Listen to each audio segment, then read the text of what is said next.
বঙ্গবন্ধুর আদর্শের জায়গা হচ্ছে গিয়ে যেখানে মানুষের কষ্ট হবে এখানেই বঙ্গবন্ধুর আদর্শের লোকজন দাঁড়াই যাবে। তা আমার অত্যন্ত ভালো লাগতেছে যে নতুন কমিটি সবাই মিলে আজকে নিজেরা ম্যানেজ করে একটা ত্রাণ, এই যে প্রায় 300 প্যাকেটের মতো ত্রাণ এই যে মানুষের জন্য নিয়ে আসছে পানি উন্নয়ন বোর্ড। জি, পানি উন্নয়ন বোর্ড দিলে আমরা কিছু কাজ করে দিব যে প্রতিটা বাড়ি পানি গাঙ্গে ধরছে বাড়ি ঘর নিয়ে আমি আপনার বরাবর আমার বাড়ির বাঙ্গাটা আপনার বরাবর আবেদন করে রাখছি চৌধুরী সাহেবের মাধ্যমে।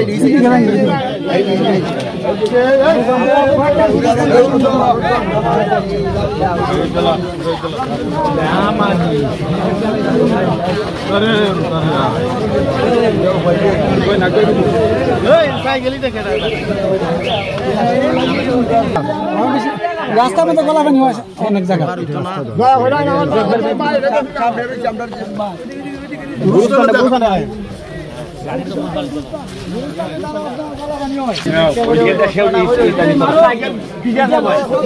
অনেক সাইকেল আছে সবাই যারা যারা আছে আমরা পিছনে যারা যারা সাইকেলে বসে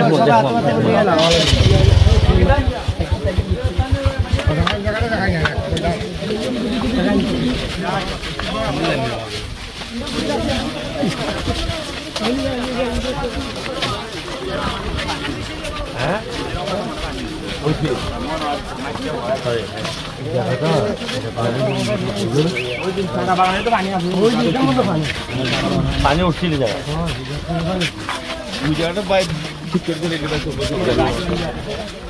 গাড়ি চলছে তোর এখানে মাটি উঠি দিল।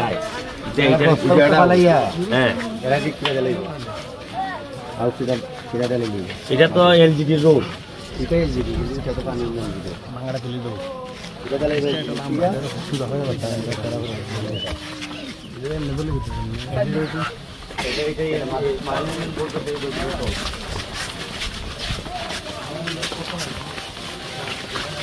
আমরা মোটরসাইকেল যারা আসলো তিরপালটা খুলো, এই ড্রাইভার সাহেব তিরপালটা খুলো।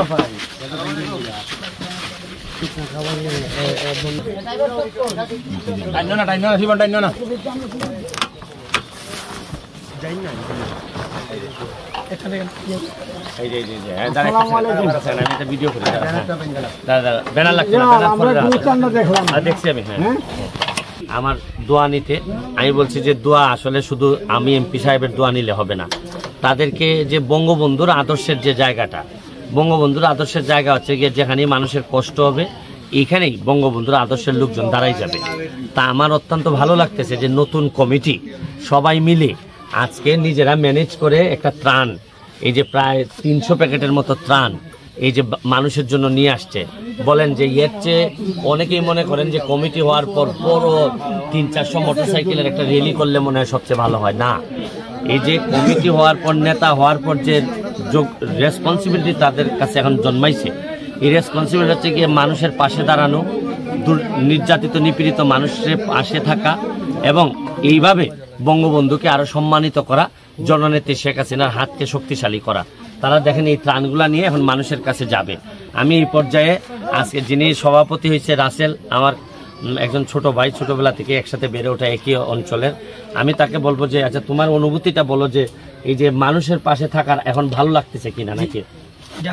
অনুভূতিটা ভাষায় প্রকাশ করা যাবে না, খুব ভালো লাগতেছে। মানুষের কল্যাণে কাজ করতে পেরে আমরা নিজেকে অনেক বড় গর্ববোধ মনে করতেছি। পাশাপাশি আপনাকেও ধন্যবাদ পাই, আপনার দিক নির্দেশনায় আমরা উপজেলা ছাত্রলীগ এই কার্যক্রমে অংশগ্রহণ। Thank you. এখানে আমাদের একটা ইয়াং ছেলে সাংগঠনিক সম্পাদক, তুমি বলো তোমার কেমন লাগতেছে যে এই যে মানুষের জন্য দাঁড়াইতেছো, যে ছাত্রলীগ মানুষের পাশে দাঁড়াবে, এটাই তো নিয়ম। আমি ধন্যবাদ জানাই আমার ছাত্রলীগের লিডার ফৈজুর রহমান রবিন ভাইকে, আমাকে এই অল্প বয়সে যে আমাকে সাংগঠনিক সম্পাদক একটা বড় একটা দায়িত্ব দেওয়া হয়েছে। তারপরে বিশেষভাবে ধন্যবাদ জানাই আপনাকে, আপনি আমাদের আপনার দিক নির্দেশনায় আমরা এই যে গরিবের পাশে দাঁড়াইতে পারছি। তোমার অনুভূতিটা বলো যে আসলে এই যে মানুষের পাশে দাঁড়ানো, ছাত্রলীগ হয়ে গরিব মানুষ বা অসহায় মানুষের পাশে দাঁড়াইতে আমার সবচেয়ে বেশি ভালো লাগে। আমি সবসময় যেন আমি গরিব বা সবার পাশে সবসময় থাকতে পারি ছাত্রলীগ হয়ে। Thank you, thank you. যাকে তুমি দুই এক কথা বলবা যে তোমার কেমন লাগতেছে? আমার আসলে ছাত্রলীগের একজন সাংগঠনিক সম্পাদক হতে আমার অনেক আনন্দিত লাগতেছে। আর আমরা এমন একজন এমপি পাইছি যাকে অনুসরণ করে আমরা মানবতার ফেরিওয়ালা, যাকে অনুসরণ করে আমরা গরিব দুঃখী মানুষের মাঝে ত্রাণ বিতরণ করতে পারতেছি। আমরা অনেক আনন্দিত যে আমাদের ইরমানকে এমপি পাইছি। আমি আপনাদেরকে একটা কথা বলতে চাই, আমার এলাকার ছাত্রলীগ রে আমি কিভাবে নিজে ছাত্রলীগ করে আসছি, আমি ছাত্রলীগের অ্যাসিস্ট্যান্ট সেক্রেটারি ছিলাম কেন্দ্রের। আমি আপনাদেরকে দেখাইতে চাই যে আমার এলাকার ছাত্রলীগ কিভাবে প্রতিটা মানুষের হৃদয়ে বসবাস করতে পারে। তারা টায়ার্ড হয়ে যাবে কাজ করতে করতে। আমি এমপি হিসাবে যা বরাদ্দ পাবো তার একটা বড় অংশ ছাত্রলীগরে দিয়ে আমি মাঠে নিয়ে কাজ করাইতে চাই। এবং এদেরকেই আপনারা যদি জিজ্ঞেস করেন যে আমার পরিবর্তিতে ভবিষ্যৎ কারা, এদেরকে দিয়েই আমি ভবিষ্যৎ বলে দেওয়া লাগবে না। এদের কর্ম, এরা যখন মানুষের দুয়ারে দুয়ারে যাবে তখন এদের কর্মই এদেরকে বড় বড় নেতৃত্বের দিকে পথ দেখাবে। আমি অত্যন্ত আনন্দিত ছাত্রলীগের নতুন কমিটিতে যারা আসছে, মাসুম সহ। আর ধন্যবাদ জানাচ্ছি ফজলুর রহমান রবিন, জেলা ছাত্রলীগের সেক্রেটারি এবং সভাপতি তন্ময়, এবং কেন্দ্রীয় ছাত্রলীগের আমাদের সভাপতি সাদ্দাম এবং ইনান সেক্রেটারি। তাদের সবাইকে আমি আমার ব্যক্তিগত পক্ষ থেকে শুভেচ্ছা এবং আমার এলাকার মানুষের পক্ষ থেকে তাদেরকে শুভেচ্ছা জানিয়ে আজকের মতো বিদায় নিচ্ছি। ভালো থাকবেন, সুস্থ থাকবেন। Thank you. চলো এখন